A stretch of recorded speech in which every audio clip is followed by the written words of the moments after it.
할렐루야. 네, 반갑습니다. 말씀을 나누겠습니다. 제가 찬양도라고 오늘 또 기도회를 하다 보니까 갑자기 목이 확 나가가지고 목소리가 조금 쉬었는데 아마 말씀 전하다 보면 풀릴 겁니다. 여러분 조금만 양해해 주시면 감사드리겠습니다. 네. 사람은 이해의 대상이 아니라 사랑의 대상이다 라는 말을 아마 들어보신 적이 있으시고 그리고 많은 분들이 공감하실 겁니다. 생각해보면 이 말이 정말 맞는 말인데요, 참 실행하기는 어려운 말인 것 같습니다. 우리는요 각자가 다 다른 삶을 살아왔고 다른 환경과 다른 모양과 방법으로 자라왔기 때문에 전부 다 다릅니다. 지구상에 아무리 똑같은 얼굴과 키와 몸매를 가졌다고 할지라도 그 사람은 서로 다릅니다. 쌍둥이가요 아무리 비슷하다고 할지라도 서로 다릅니다. 제 처제가 쌍둥이입니다. 가끔 보면 얼굴이 그 얼굴이고 그 눈이 그 눈이고 그 코가 그 코고 그 입이 그 입인데 그렇게 서로 이제 그런 얘기를 하면 좋아하지 않습니다. 그래서 최대한 너도 이쁘다, 너도 다르게 이쁘다, 그래서 그냥 다 예쁘다고 해주면 제일 좋아하거든요. 여러분 그렇듯 쌍둥이라고 할지라도 다 다릅니다. 만약에 지구 저 반대편 어느 나라에 뭐 아르헨티나라고 해볼게요. 어떤 어부 한 명이 이렇게 딱 저를 만났는데 저와 똑같은 얼굴에 똑같은 생김새 똑같은 몸집에 심지어 손가락 발가락 짧은 것도 똑같다고 해보겠습니다. 여러분 그렇다고 그 사람이 저랑 같을까요? 다릅니다. 그 사람 뭐 이름이 뭐 알레한드로 곤잘레스 뭐 어쩌고 저쩌고 그렇겠죠. 저랑 정체성 자체가 다른 거예요. 얼마 전에 제가 어떤 영상을 봤습니다. 제목이 소위 일진이라고 하는 아이들의 부모님은 그 자녀가 일진이라는 사실을 알고 있을까라는 주제의 영상입니다. 여러분 흥미로우시죠? 그 아이들의 일진의 부모들이 과연 내 자녀가 일진인 것을 알고 있을까라는 영상이었는데요, 또래 친구들 10대 아이들 중에 몇 명 일진이라고 소위 부르는 그 아이들을 직접 찾아갑니다. 그래가지고 인터뷰를 이렇게 하는 거예요. 얘들아 니네 담배는 몇 살 때부터 했어? 중학교 때부터요. 애들이 벌써 걸걸한 척을 해요. 안 걸걸한데 중학교 때부터요. 어떻게 하다 너네는 조금 그런 일진이 되었니? 뭐 그냥 그런 건 아닌데 어쩌다 보니까 그냥 어떤 형 따라가다가 그렇게 됐어요. 그런 이런저런 얘기를 하다가 마지막에 이제 그 질문을 던지는 거예요. 혹시 너희들 부모님이 너 지금 이렇게 행동하는 거 알고 있어? 라고 하는데 어떻게 대답할게요, 여러분? 알고 있다고 했을까요? 아니면 모른다고 했을까요? 네? 모른다고 했을 것 같죠? 대부분 한 열의 8, 9이 다 알고 있어요 이러는 거예요. 오, 신기하죠 여러분? 놀랍지 않습니까? 그 부모님들이 자녀가 일진이라는 사실을 대부분 알고 있는 거예요. 다 알고 있어요. 그럼 부모님 마음이 얼마나 안타까울까 하는 생각이 이 영상을 보는데 들기도 하고, 동시에 이제 제 아이가 이제 오늘이 100일입니다. 아무것도 못 해줬어요. 그래야지만 그 아이가 100일인데 그 아이가 커서 그러한 일진이라고 하는 그런 친구들과 같이 놀게 되면 어떨까? 과연 저 부모들이 다 알고 있다는데 나는 그러면 알고만 있을 수 있을까? 아직 뭐 그런 나이가 되기는 한참 멀었기 때문에 100% 공감을 받지는 못했지만 저는 마음이 참 어렵더라고요. 피가 거꾸로 쏟을 것 같더라고요. 우리 상식적으로 봤을 때는 그런 아이들의 행동이나 그런 경향이 이해가 되지 않습니다. 그게 마땅하죠. 그 일진이라고 하는 아이들의 부모의 마음 또한 이해가 되지 않을 수도 있을 거예요. 그런데 왜 그 부모님들이 그 사실을 알고도 그 아이들을 소위 가만히 두는 이유는 무엇일까요? 그것은 바로 그 아이들을 이해하려고 노력하는 것이 아니라 그 부모는 그 자녀를 사랑하고 있기 때문에 그런 것은 아닐까라는 생각을 해보게 되었습니다. 사실 결코 가만히만 있지 않았을 거예요. 어떻게든 이해시키려고 해볼 수도 있고, 왜 그런지 무슨 문제가 있었는지 밤을 지새우며 눈물을 흘리며 고민을 했을 수도 있을 것입니다. 그러나 그 자녀의 마음을 100% 이해해 줄 수 있는 부모는 이 세상에 없습니다. 이해해 줄 수 있었을까요? 그게 아닙니다. 다 이해하지 못해요. 자녀도 부모의 마음을 이해하지 못하지만 부모도 자녀의 마음을 100% 이해하지 못한다고 합니다. 어떻게든 그 자녀가 올바른 길로 돌아올 수 있게끔 얼마나 노력을 했을까요? 이 모든 부모는 그저 기다리고만 있었다고 말하기에는 조금 아쉬울 겁니다. 여러분, 그렇습니다. 이 아이를 사랑하기 때문에 이해가 되는 것입니다. 사랑은요, 머리로 하는 것이 아니고 몸이 가고 마음이 가는 거라고 배웠습니다. 연인이 서로 사랑할 때도 마찬가지인 것 같아요. 그 사람이 어떤 사람인지, 어떤 걸 좋아하는지, 어떤 성향에 대한 이해는 되지만 그게 그 부분이 좋다고 그거를 사랑할 수는 없는 거예요. 그거는 장점이죠. 돈을 보고 만나고 외모를 보고 만나고 저와 같이 이러한 저의 기준으로 그런 관계가 이어진다면 그 사랑은 결코 완성될 수 없습니다.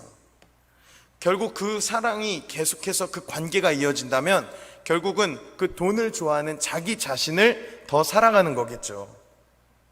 그것을 우리는 행복한 결혼 생활이다라고 정의하지는 않습니다. 그러나 결국 그러한 관계들은 대부분 깨지는 걸 또 많이 경험한 것 같습니다.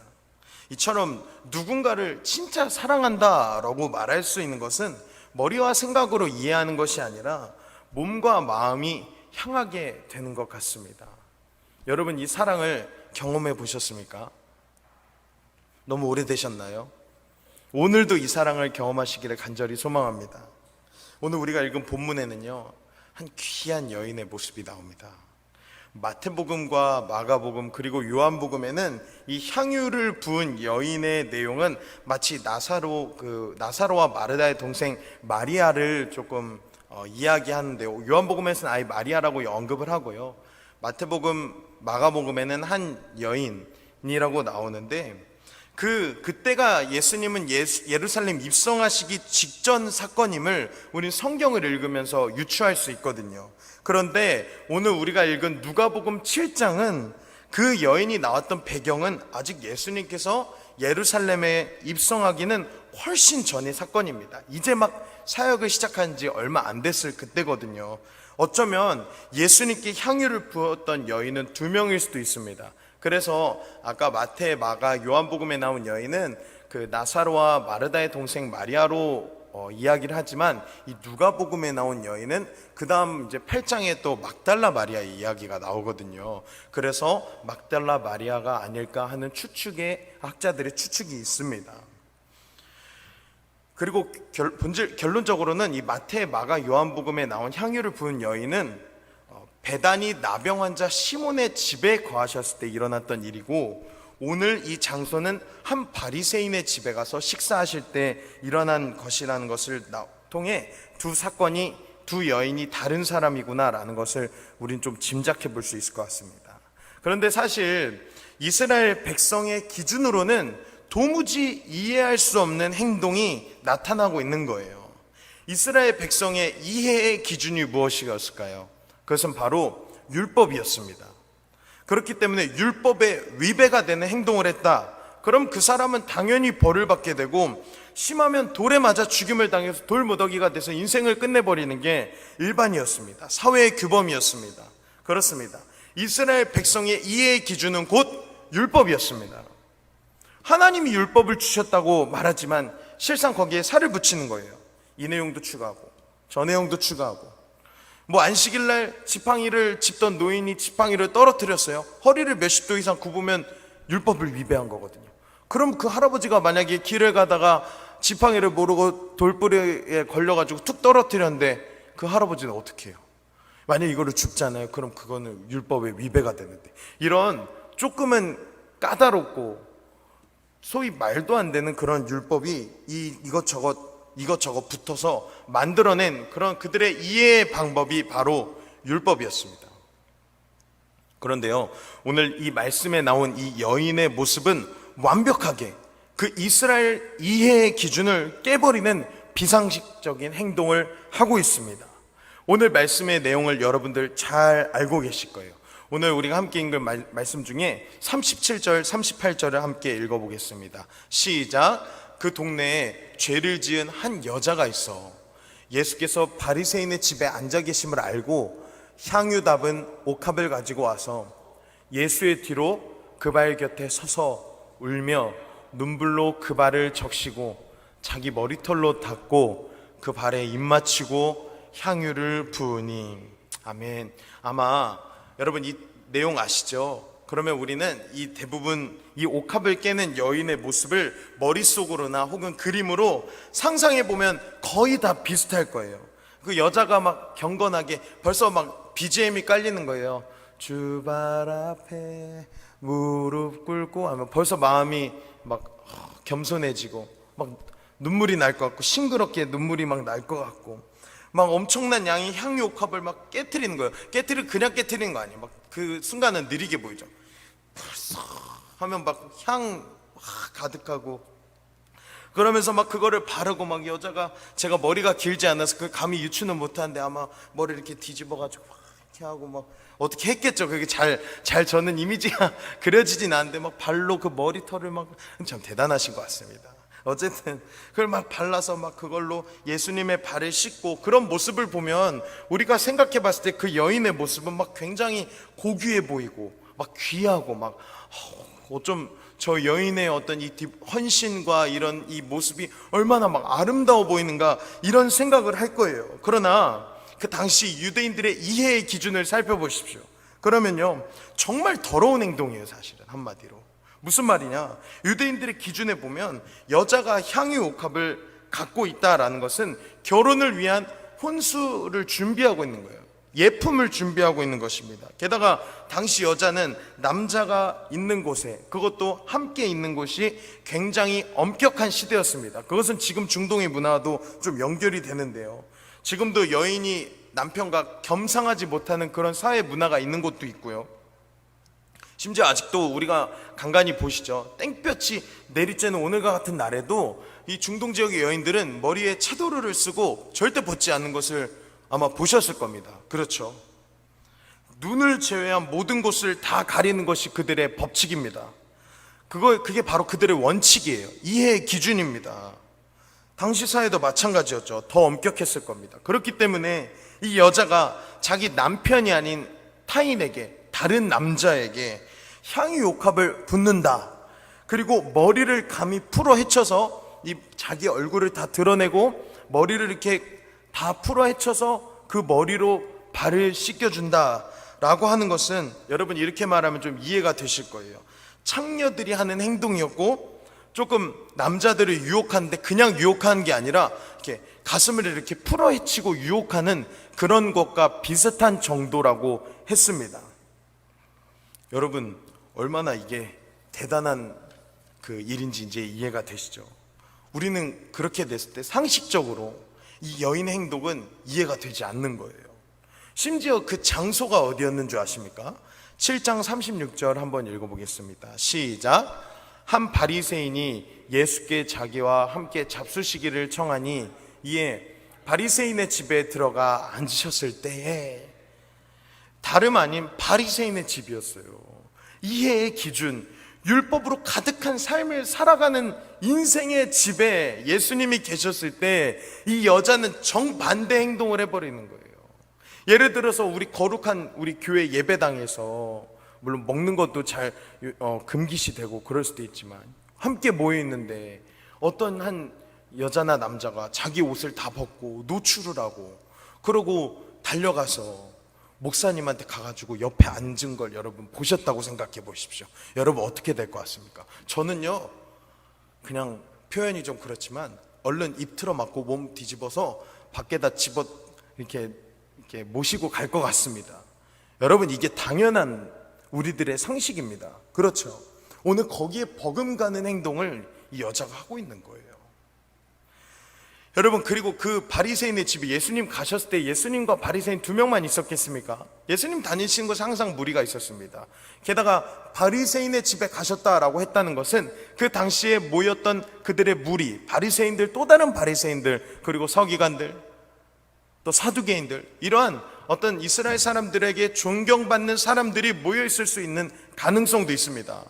그럼 그 자리에 제자들도 있었고요. 제자들 또한 율법의 기준에 의해서 살았던 사람들입니다.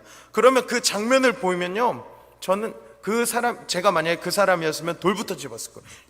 이것이 감히 어디, 그러면서 우리 주님께 막 그러고 돌을 들어서 내려 찍을 수도 있는 그런 행동이었습니다. 다들 그렇게 돌을 들기 바로 직전에 예수님이 이렇게 말씀하세요.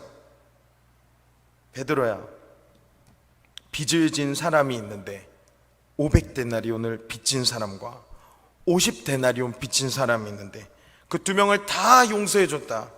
그러면 그 두 명 중에 누가 더 용서해 준 사람을 사랑하겠느냐라고 대답합니다. 베드로는 당연히 뭐라고 그러죠? 500데나리온 탕감받은 사람입니다. 그때 주님이 이렇게 말씀하십니다. 이 여자를 보느냐?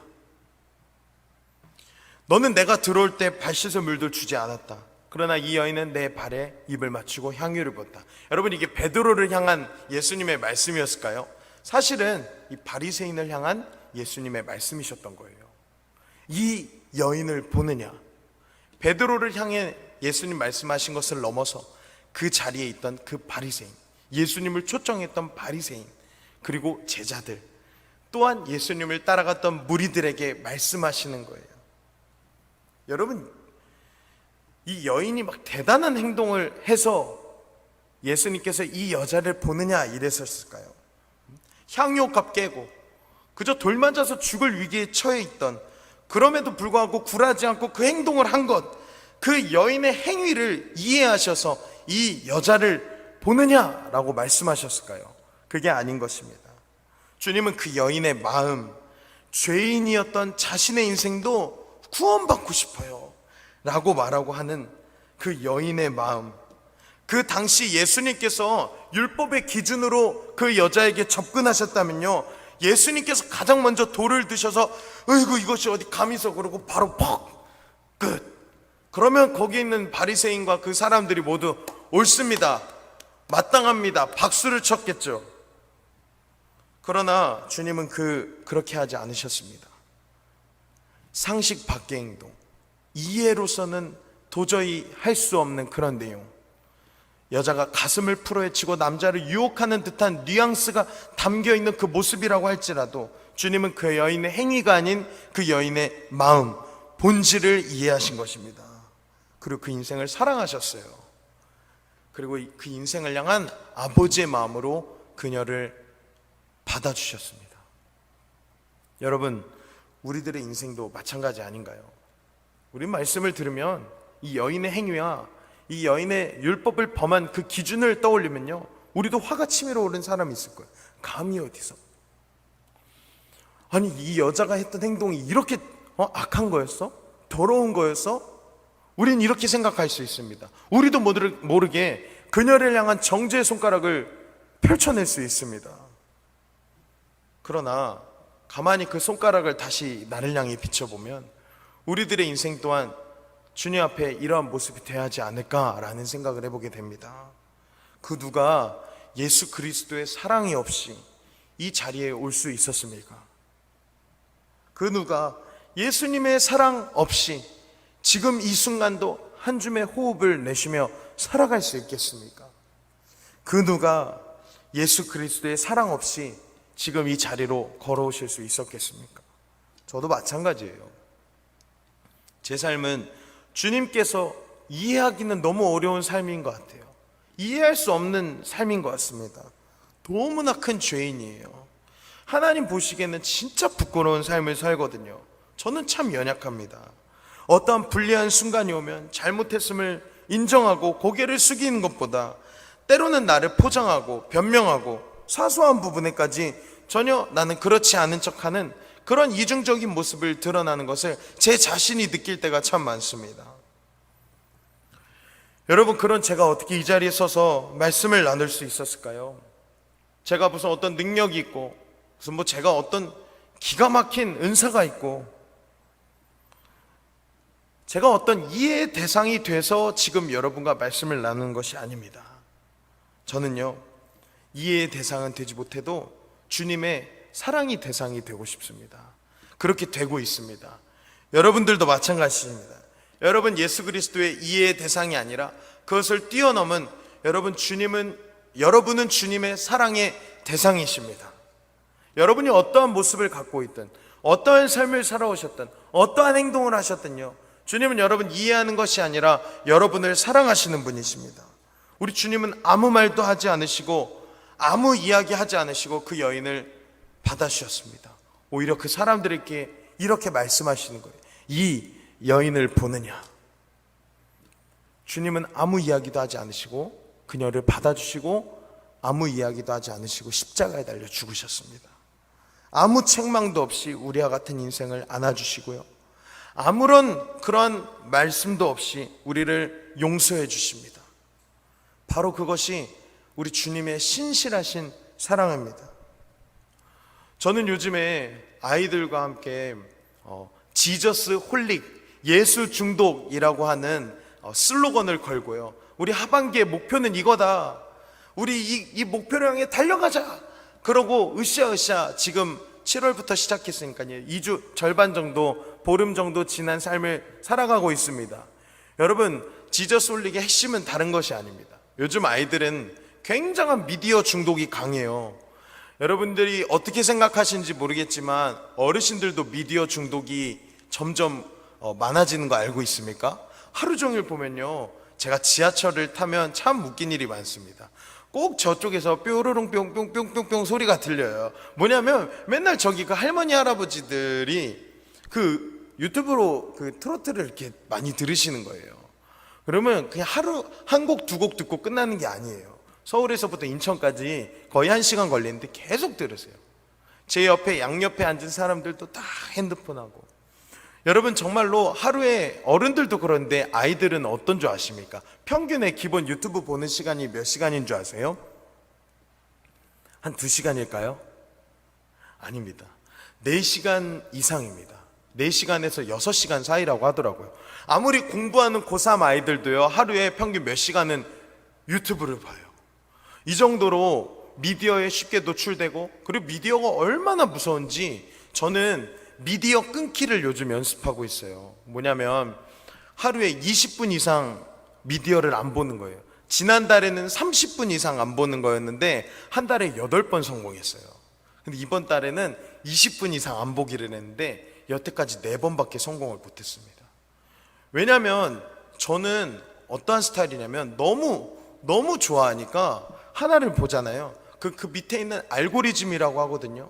수많은 영상이 뜨는 것을 이렇게 막 고르다가 또 보고 싶어져요. 그 또 보면요, 또 보고 싶어져요. 그렇게 사람이 연약하고 무섭습니다. 하나 보기 시작하면 계속 봅니다. 물론 그렇지 않은 분들도 많습니다. 그런데 저는요, 참 취약해요. 그래서 이 미디어 끊기를 하고 있습니다. 세상의 미디어 중독 가운데 예수 중독의 삶을 살아내자 아이들하고 선포하고 이 슬로건을 걸고 살아가고 있습니다. 여러분, 제가 그 슬로건을 걸고 지금 이 보름이 지난 시점 하나님 앞에서, 그리고 사람들 앞에서, 아이들 앞에서 되게 당당하고 어깨 쫙 펴고 지저스 홀릭 잘 살아내고 있지? 우리 이렇게 해보는 거야? 신나게 막 제가 그러고 있을까요? 아니요, 저 잘 못합니다. 그 슬로건을 걸고 함께 이 목표를 누리며 너희들도 할 수 있어, 나도 해볼게, 이렇게 했는데도요, 참 안 됩니다. 이해가 되지 않죠. 정말로 노력하고 싶은데 잘 못합니다. 연약해서요. 그러나 주님은요, 제게 계속 그 비전을 주십니다. 아이들도 할 수 있고 너도 할 수 있어. 내가 너희들이 이해가 돼서 너희들을 사랑하는 것이 아니야. 너희들이 하지 못해도, 너희들이 가다 돌불에 걸려 넘어져도, 너희들이 사망의 음침한 골짜기로 가도 나는 너희들을 포기하지 않아. 나는 너희들을 너희들 자체로 사랑해. 주님께서는 저와 우리 중고등부 아이들에게 그 비전을 계속 주고 계십니다. 그래서 기대가 돼요. 내년 초를 시작할 때, 내년에 이제 시즌을 시작할 때는 어떠한 하나님께서 우리 교회의 비전을 주실지, 그리고 또한 우리 비전과 연결하여 우리 중고등부에는 어떠한 또 새로운 비전을 주실지 참으로 기대가 됩니다. 그리고 소망이 생기기 시작하는 거예요. 저 같은 인생이 이해의 대상이었다면 주님께서 당장 단칼에 죽이셔도 할 말이 없는 인생입니다. 야금야금 죽이셔도 할 말이 없는 인생입니다. 그러나 주님은 저를 이해하는 것을 넘어 저를 사랑하십니다. 그리고 여러분도 사랑하십니다. 말씀을 좀 마치고 싶어요. 우리 하나님은요, 오늘 이 자리에 온 여러분도 이해하는 것을 넘어선 사랑을 하고 계십니다. 뜨겁게 사랑하고 계십니다. 하나님께 나아가는 것이 두려운 사람이 있으십니까? 내가 신앙을 지키지 않으면 벌을 받을 것 같아서 그런 마음, 죄를 지으면 벌 받아서 너무 무서워서 하나님을 믿는 사람도 있습니까? 그게 아닙니다. 우리의 행동과 우리의 어떠함으로 하나님을 이해시킬 수 있는 것이 전혀 아닙니다. 그것이 아니라 주님은요, 여러분 자체, 그 자체, 존재 자체를 사랑하십니다. 우리가 할 수 있는 것은요, 단 하나입니다. 이 여인처럼 나아가는 거예요.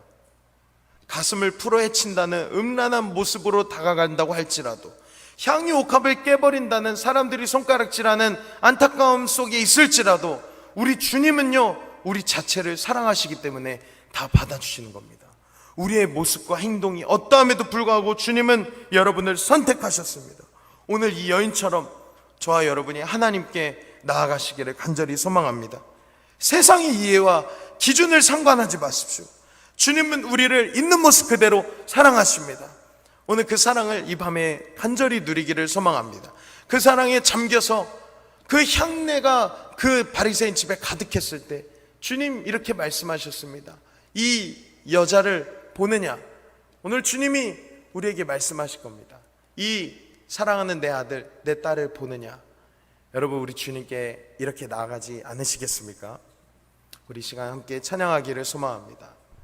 오늘 말씀을 준비하면서 나의 안에 거하라, 이 찬양이 생각나는데요, 오늘 주님은 이해가 아닌 사랑으로 우리에게 다가오십니다.